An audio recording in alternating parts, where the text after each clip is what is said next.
he seemed to focus in on the word likely in the safe storage law.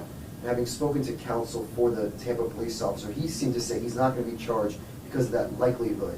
Yeah. Is that maybe one of the words, one of the tweaks that needs to be looked at in terms of making this a tougher safe storage law here in our state? No, without a doubt, and I would actually, call on the legislature to do something, because this is what needs to happen to make people aware that you can't just leave your firearm sitting around on a countertop. And the way the law is written now, it says likely or reasonably secured. That's not enough.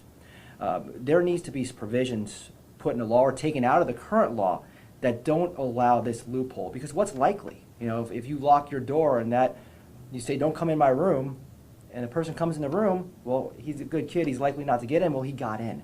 And that creates a situation where under the law as it stands, it allows for defenses. It allows to say, hey, likely he wasn't going to come in, or it was reasonable for me, based on my knowledge of my child and based on where the door was locked, reasonable for me to believe that no one was going to get in. And that's the problem the state had in this case, and that's the problem a lot of prosecutors in this particular state have in prosecuting cases where there may be a violation of the Safe Storage Act because of that provision where it says likely or reasonably safe. Now, there have been attempts in our legislature to remove that last line of the statute completely and basically require one of two things. It have a trigger lock or a firearm be placed in a safe. Removing that third prong, that third provision, reasonably safe, and then the fallback likely for someone to receive the firearm, removing those provisions would make this law stronger, would make this law more effective in prosecuting cases like this where someone is innocently killed by a firearm that was left unattended in the house. And Mr. Hulett, you talked about, you're a gun owner yourself, you kind of touched on this, you told us, if children come to your home, they don't have to worry. What do you want to say to gun owners in our community, anyone watching this?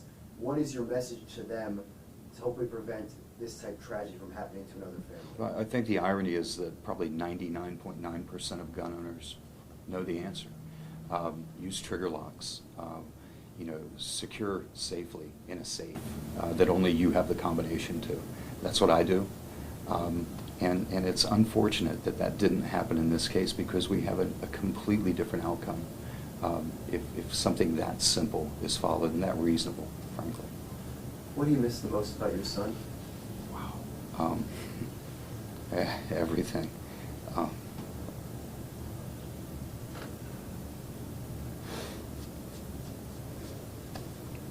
Look, no one could ever understand the loss that this family suffered. As Brad said, Bradley was everything this family used to glue the family. To lose a son who had everything going for him, you can't imagine the loss that the family suffered.